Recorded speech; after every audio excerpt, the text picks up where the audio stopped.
ঠাকুরের আতুল চরণে প্রণাম জানিয়ে, আরাধ্যা জগৎজননী বড় মায়ের আতুল চরণে প্রণাম জানিয়ে, পরম পূজ্যপাদ বরদার চরণে প্রণাম জানিয়ে, পূজনীয় আচার্য দেবের চরণে প্রণাম জানিয়ে সকলকে আমার আনন্দিত জয়গুরু বলে আলোচনা প্রসঙ্গে চতুর্থ খণ্ডে কথাগুলি বলে শেষে ঠাকুর সবার দিকে চেয়ে চেয়ে মৃদু মৃদু হাসছেন। মুখখানিতে যেন আনন্দের ঢল নেমেছে। কেমন একটা আকুল করা, পাগল করা, প্রীতির প্রাণময় মৌন স্পর্শ। বোঝে প্রাণ, বোঝে যার। যামিনীদা জিজ্ঞাসা করলেন, বাইরের বিরুদ্ধ শক্তি এত প্রবল যে তার মধ্যে মুষ্টিমেয় দু চারজন লোক সত্যি যদি ইষ্টপথে চলে, তাতে কি আদৌ কোনো কল্যাণ হয় পরিবেশের? বরং যারা সৎপথে চলতে চায় তাদেরও তো অস্তিত্ব বজায় রাখা কঠিন হয়ে পড়ে। জগতের দিকে চাইলে ঠিক বোঝা যায় না ঈশ্বর বলে কেউ থাকলে তিনি কতখানি সক্রিয়। শেষে ঠাকুর সৎচরিত্রে দৃষ্টান্তের মানুষের কল্যাণ হয়, তবে সৎলোক যত শক্তিমান ও কৃত্তি হয় ততই ভালো। মানুষ চায় জীবন, যশ, জয়, ঐশ্বর্য, গৌরব। যদি দেখে সৎপথে থেকে লোকে এগুলি অধিকারী হচ্ছে, তাহলে তাকে মূল্য দেয়। আবার যদি দেখে কোন মানুষ ইষ্টকে নিয়ে আনন্দে বিভোর হয়ে আছে, জাগতিক লাভ ক্ষতির কোনো তোয়াক্কা করে না, তাহলে তাকেও মনে মনে শ্রদ্ধা করে। কিন্তু যদি কাউকে দেখে যে সৎ পথে চলছে অথচ জীবনের কৃতকার্য নয় এবং সেই অকৃতকার্যকতার জন্য মনে মনে আফসোস, তাহলে তার দ্বারা কিন্তু মানুষ উদ্বুদ্ধ ও অনুপ্রাণিত হয় না। দেবগুণ যার চরিত্রগত, স্বভাবগত এবং শতসংঘাত সত্ত্বেও যার দেবগুণের ব্যতয় হয় না, আসুরিক বুদ্ধিসম্পন্ন যারা, তারা তার প্রতি অসূয়া পরবশ হলেও তাকে ভিতরে ভিতরে শ্রদ্ধা না করে পারে না। তার উপর যারা আবার বেশি করে দৌরাত্ম্য করে, কারণ তারা জানে সে যতটা সইবে অন্য কেউ তা সইবে না। তাই সৎলোক যারা, তাদের আবার আত্মরক্ষার জন্য খানিকটা পরাক্রম ও চাতুর্য থাকা যায়, নইলে টিকে থাকাই কঠিন হবে, সে বিষয়ে কোনো সন্দেহ নাই। অনেকে উচ্চস্তরের পুরুষ থাকেন যারা মূর্ত প্রেম বলেই চলেন, তারা নিজেদের কথা ভাবেনই না, যেমন বুদ্ধদেব, যীশুখ্রিস্ট, চৈতন্যদেব ইত্যাদি। এমনতর মহান যারা, তাদের রক্ষাভরণ পালন পোষণ করে বাঁচিয়ে রাখার দায়িত্ব তাদের অনুগামী যারা তারা যদি এই বিষয়ে উদাসীন হয়, তা সমূহ বিপদের কথা। তবে ইষ্টানুরূপ যে, তার দ্বারা লোকের কল্যাণ হয়ই, কারণ সে জানে কেমন করে মানুষকে সতে আকৃষ্ট করতে হয়। ইষ্ট যার আনন্দের বস্তু, রসের বস্তু, জীবন যার উৎস সন্দীপনার উদ্দাম, মানুষ আপনা থেকেই ভেড়ে তার কাছে ফুর্তির আশায়, তার প্রাণোচ্ছল স্পর্শে প্রবুদ্ধ হবার আশায়। এই লোভ সকলের আছে, আর এই মেলামেশার ভিতর দিয়ে যতই তার উপর মানুষের শ্রদ্ধা বেড়ে যায়, ততই তার পথের পথিক হতে থাকে। অনেকে আছে দুষ্ট প্রকৃতির, তারা যেই বোঝে কারো কাছে এগোতে গেলে নিজেদের পবিত্রের গায়ে হাত দিতে হবে, অমনি সামাল হয়। তারা দরকার মতো সৎলোককে ব্যবহার করতে চেষ্টা করে, পোধ পাঁচ বেড়ায়, গিয়ে না ঠেকলে আত্মনিয়ন্ত্রণের কথা ভাবেই না। সে যাই হোক, ইষ্টানুরূপ যারা, সৎ যারা, তাদের সংহতি যত বাড়বে, ততই মানুষ ইষ্টচলনে কল্যাণভাবে প্রভাব সম্বন্ধে সচেতন হবে। সংঘশক্তি কৌল যুগে, সংঘশক্তি জয় সর্বত্র। তোমরা বিচ্ছিন্ন থেকো না, প্রত্যেকের হয়ে ওঠো, প্রত্যেকের জন্য করো। তোমাদের এই জমাট বাঁধা রকমটা দেখলে মানুষ ভরসা পাবে, জগতের মধ্যে ঈশ্বরের সক্রিয় অস্তিত্ব বেশি করে অনুভব করবে। শৈলমা একজন রোগীর শুশ্রূষার দায়িত্ব নিয়েছেন, সেখানকার নানা অসুবিধা সম্বন্ধে অনুযোগ অভিযোগ করছেন, বিরক্তি প্রকাশ করছেন। শেষে ঠাকুর এক মনে ধৈর্য সহকারে সব শুনছেন। শুনে বললেন, তুই বলে পারিস, আর কারো পারার সাধ্য ছিল না। শৈলমা হাসি খুশি মুখে, তা আপনার দয়ায় ঢের পারি। আমি ওইসব সোহাগী আতুষীদের মতো না, আপনাকে আমার কষ্টের ভিতর দিয়ে পাওয়া। হ্যাঁ শেষে ঠাকুর, তুমি মানুষের জন্য করতেও যেমন পারো, আবার মানুষের কথাও শোনাতে পারো তেমনি। মানুষ টের পায় তোমার সেবা নেবার ঠেলাটা কি। শৈলমা, তা অন্যায় দেখলে বলবো না? শেষে ঠাকুর, অন্যায় কার তা তো বোঝা দরকার। কাউকে সেবায় সন্তুষ্ট করতে গেলে তার জন্য হাসি মুখে কিছুটা কষ্ট সহ্য করাই লাগে, কিন্তু সেবা দিতে গিয়ে যে কষ্ট, তাতে যদি মানুষটার উপর বিরক্ত ও বিদ্রুদ্ধ হয়ে ওঠো, তাহলে সেই সেবাকে সেবা মনে না হয়ে মনে হয় শাস্তি। সেবার নামে মানুষকে যদি শাস্তি দাও, অথচ সেবার বড়াই করে চলো, তার চাইতে তেমনতর সেবা না দেওয়াই ভালো।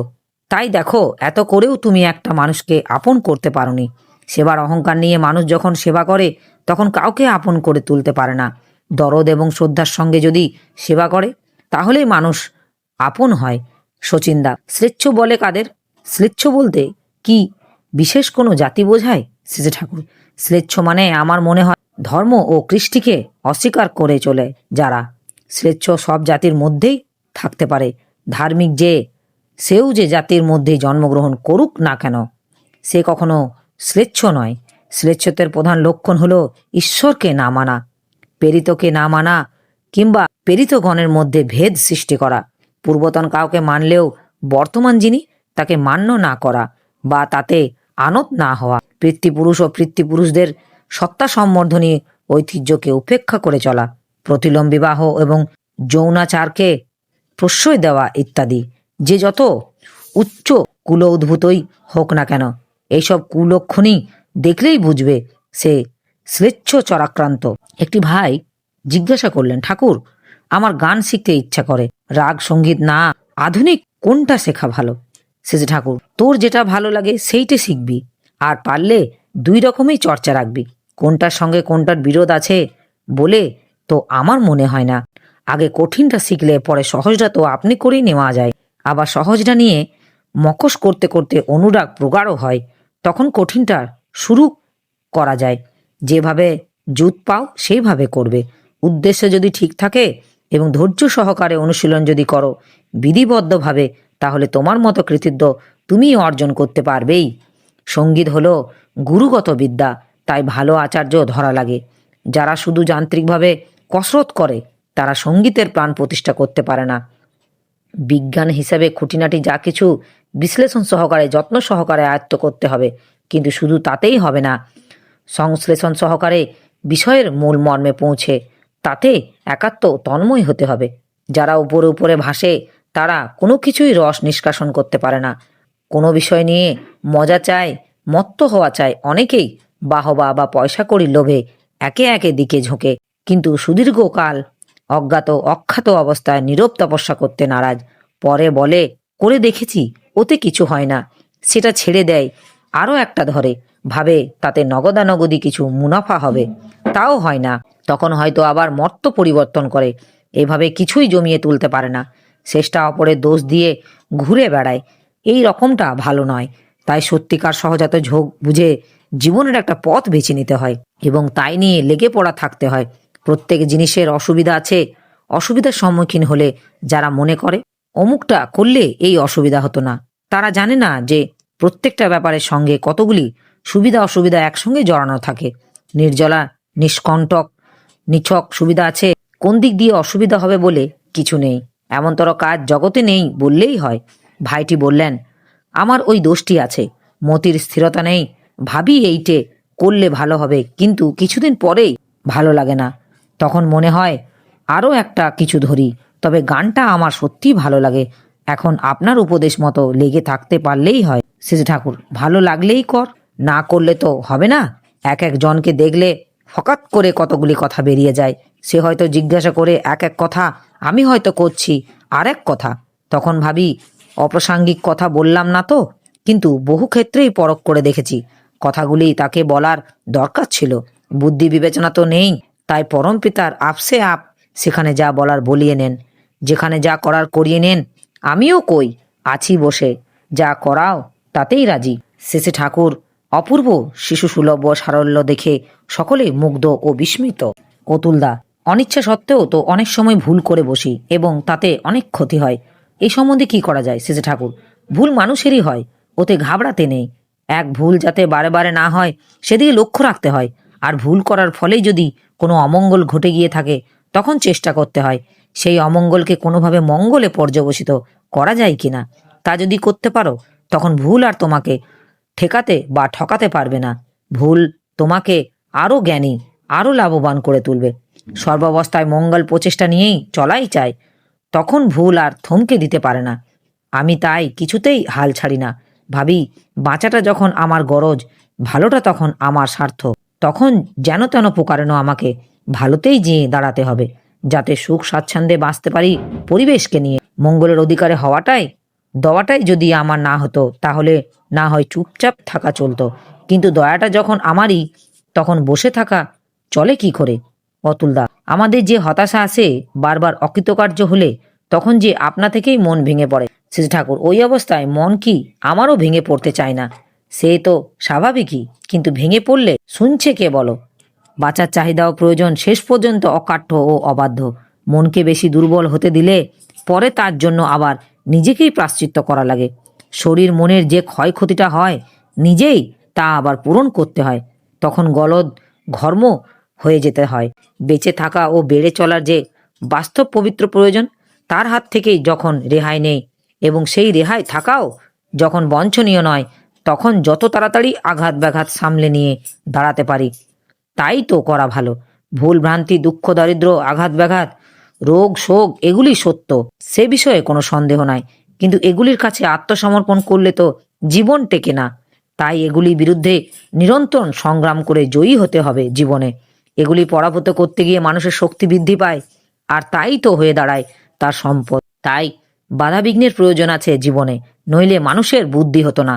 আশাবাদী দৃষ্টিভঙ্গি এবং উৎসাহদীপ্ত ইচ্ছা নিয়ে চলো, তখন সবাই উপভোগ্য হয়ে উঠবে। বাধা দেখলে মনে হবে বৃদ্ধির সুযোগ এসে উপস্থিত হয়েছে আমার কাছে। তাই বলে অযথা বাধা বিরুদ্ধতা আমন্ত্রণ করার কোনো মানে হয় না। সবসময় লক্ষ্য রাখতে হয় আমি কতখানি নিখুঁত চলনায় চলতে পারি এবং পরিবেশকে কতখানি অনুকূল করে তুলতে পারি। এই চেষ্টা থাকলে চলন অনেকখানি সংযত ও নির্ভুল হয়ে ওঠে। আবার চলার পথে ভুল কিছু হলেও তা শুধরে নিতে পারে এবং ভুলটাকেও সুবাবহ করে নিয়ন্ত্রিত করতে পারি। অতুলদা, ভুলটাকে সুবাবহ করে নিয়ন্ত্রিত করা ব্যাপারটা কি? শ্রী ঠাকুর, ধরো রাগের বশে তুমি কোনো লোকের সঙ্গে দুর্ব্যবহার করার, তার সঙ্গে তোমার শত্রুতা হলো, কিন্তু তুমি যদি নিজের ভুল বুঝতে পেরে অনুতপ্ত হয়ে আন্তরিকভাবে তার কাছে ক্ষমা প্রার্থনা করো এবং তার যাতে ভালো হয়, সর্বপ্রকারে তাই করতে চেষ্টা করো, তাহলে হয়তো দেখবে ধীরে ধীরে সে তোমার বন্ধু হয়ে উঠবে। এইভাবে অনেক ভুলেরই শুভ নিয়ন্ত্রণ করা চলে। মানুষের হাতে এই ক্ষমতা আছে বলেই সে বাঁচতে পারে, নইলে তার উপায় ছিল না। কুঞ্জদা, আমরা দুজন বন্ধুর মধ্যে একটা বৈষয়িক ব্যাপার নিয়ে বিরোধ বাঁধে এবং আমি মধ্যস্থ হয়ে তার মিটমাট করতে যাই, কিন্তু মিটমাট তো হয় না, বরং দুজনেই এখন আমাকে সন্দেহের চোখে দেখে। প্রত্যেকেই মনে করে আমি তার স্বার্থের বিনিময়ে অন্যজনের স্বার্থ দেখতে চাই। আমি তো ভালোর জন্যই মিটমাট করতে গেলাম এবং উভয়ের ভালো যাতে হয় তাই চাই, কিন্তু তা সত্ত্বেও উভয়ে আমাকে ভুল বুঝলো কেন এবং দুজনকেই আমি হারাতে বসলাম কেন? শেষে ঠাকুর, শুধু ভালো চাইতেই হবে না, ভালো করার একটা রীতি আছে, পদ্ধতি আছে, কৌশল আছে, যথাযথভাবে সেটা প্রয়োগ করা চাই, নইলে হিতের বিপরীত হতে পারে। তোমারও হয়েছে তাই। আমার এই আলোচনা প্রসঙ্গে কিছু ভুল ত্রুটি হয়ে থাকলে আপনারা আমায় ক্ষমা করবেন। উপস্থিত দাদা, ভাই, বোন, মায়েদের আমার আনন্দিত জয়গুরু।